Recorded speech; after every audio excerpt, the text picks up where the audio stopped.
Hello dear students, welcome back to organised knowledge channel. और आज की जो वीडियो है उसमें डिस्कस करेंगे worksheet number 8 for class 8th गणित विषय की बच्चों ये वर्कशीट है जो आपके लिए 13 अगस्त 2021 के लिए शेड्यूल की गई है। आज की जो वर्कशीट है बच्चों उसमें हम रैखिक रूप में बदले जाने वाले समीकरण इसके बारे में समझेंगे। सो वर्कशीट शुरू करने से पहले बेटा प्लीज़ चैनल को सब्सक्राइब कर दीजिए, बेल आइकन को भी प्रेस कर लीजिए ताकि आपको आने वाली हर वीडियो की नोटिफिकेशन वो मिल जाए। सो प्रिय विद्यार्थियों, कुछ समीकरण ऐसे होते हैं जो रैखिक रूप में नहीं होते, ठीक है। यानी ये देखिए, ये कैसे समीकरण है, ये रैखिक रूप में समीकरण है जो हमने पिछली वर्कशीट में पढ़ा था। और ये जो समीकरण है ये कैसे हैं, ये रैखिक रूप में समीकरण नहीं है। तो इस वर्कशीट में हम समझेंगे कि जो समीकरण रैखिक रूप में नहीं हैं उनको हम रैखिक रूप में कैसे ला सकते हैं और कैसे उनका हल किया जा सकता है। ये है रैखिक रूप में समीकरण, ठीक है। 9x + 6 = 7x + 8।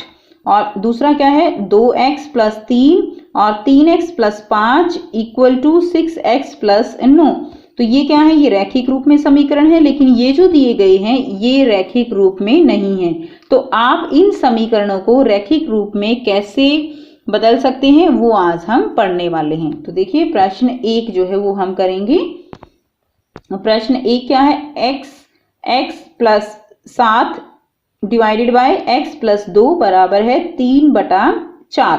तो अब इस समीकरण को कैसे हल करेंगे, हम इसमें क्या करेंगे, तो देखिए इसको हम वज्र गुणा करेंगे। वज्र गुणा का मतलब क्या होता है, क्रॉस मल्टीप्लीकेशन, ठीक है। क्रॉस मल्टीप्लाई हम इसको कर देंगे।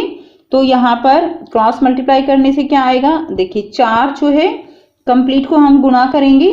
4x + 7 = 3x + 2। तो अब देखिए यहाँ पे 4x और प्लस 4 × 7 हो जाएगा, कितना हो जाएगा 28। और 3 जो है ये है 3x हो जाएगा और प्लस ये आप करेंगे 3 दूनी 6, तो ये 6 हो जाएगा। उसके बाद देखिए बेटा यहाँ पे 4x - 3x, 3x को हम क्या करेंगे, ये हम इस तरफ ले आए तो यहाँ पे ये माइनस का हो जाएगा, इक्वल टू साइन के जब इस तरफ लेकर आएंगे बराबर के साइन के, तो 4x - 3x = 6 अब ये 28 प्लस का है तो इधर जाकर ये माइनस का हो जाएगा। अब 28 में से 6 गए तो कितना बचा, 22 बचा, लेकिन किसका बचा, माइनस का बचा।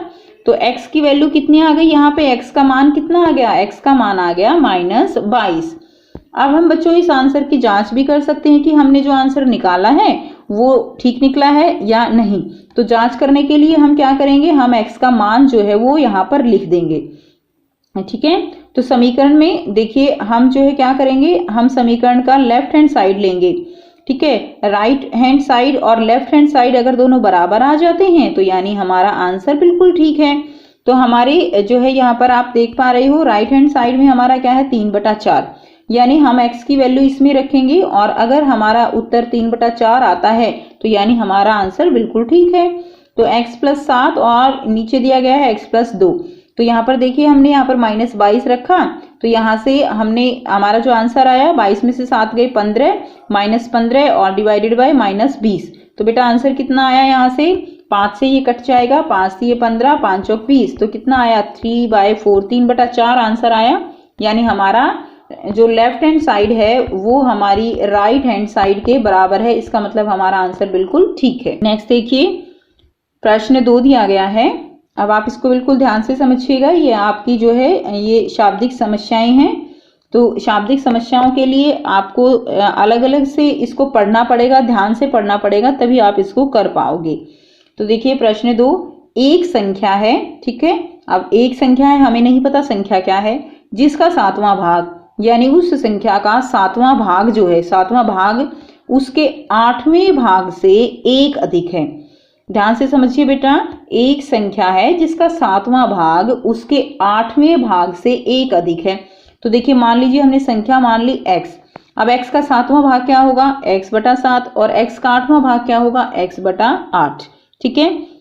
यानी x का 7वां भाग जो है वो 8वें भाग से क्या है, 1 अधिक है। यानी अगर हम 7वें भाग से 8वां भाग घटा दें तो क्या होगा, वो जो है 1 के बराबर आना चाहिए।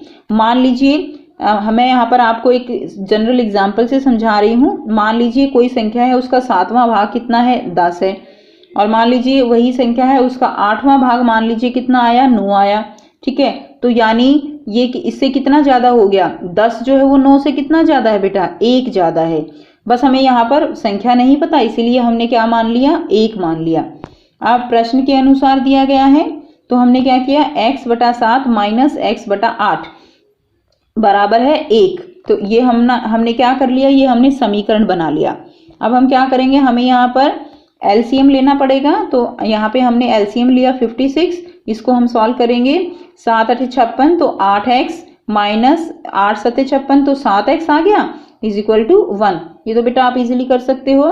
8x में से 7x घटाएंगे तो 1x बच गया, तो x/56, तो x की वैल्यू निकालेंगे तो 56 इधर भाग में है तो इधर जाके गुणा में हो जाएगा, तो 1 गुणा 56, तो संख्या क्या आ गई हमारे पास, संख्या आ गई हमारे पास 56।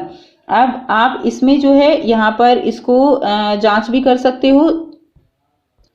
जांच करने के लिए आप क्या करेंगे, यानी x हमारे पास क्या है, 56, ठीक है ना, तो 56/7 माइनस 56/8। अब देखिए बराबर 1 के बराबर आनी चाहिए, तो ये क्या हो गया, 7 8 56 माइनस 8 7 56, तो देखिए बेटा आ गया ना, 8 में से 7 गया 1, तो यानी हमारा राइट हैंड साइड जो है वो लेफ्ट हैंड साइड के बराबर आ गया, यानी हमारा आंसर बिल्कुल ठीक है।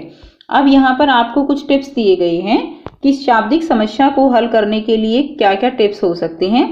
तो सबसे पहला क्या है, शाब्दिक समस्या को 2 या 3 बार हिस्सों में आप पढ़ोगे, यानी उसको बार बार जो है आप पढ़ोगे, समझोगे, और जैसे जैसे लिखा गया है उसको वैसे वैसे लिखते चले जाइए।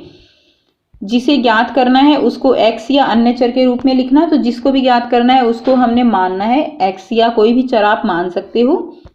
नेक्स्ट देखिए, उनके बीच के संबंधों को चरणबद्ध तरीके से लिखना, तो जैसे जैसा आपको समस्या में लिखा गया है उसी के अनुसार उसको हम चरणबद्ध तरीके से लिख लेते हैं। लास्ट में क्या होगा, अंत में हम समीकरण को हल कर लेंगे। अब आपको यहाँ पे बच्चों कुछ प्रश्न दिए गए हैं, तो आपको इन प्रश्नों को हल करना है।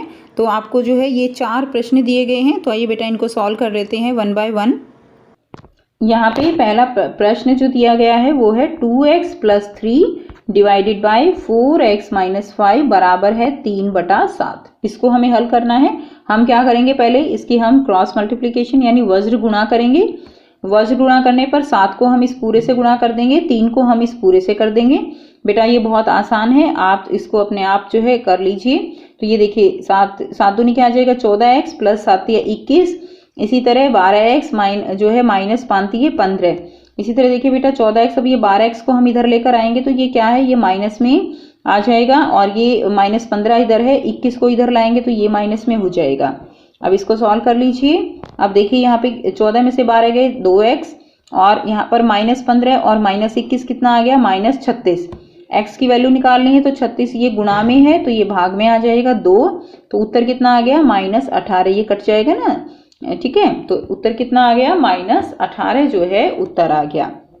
नेक्स्ट देखिए सेकंड प्रॉब्लम है हमारी, 5x - 4 जो है बटे में 3x + 7, तो ये 1/2 के बराबर दी गई है, तो इसको हम वज्र गुणा करेंगे।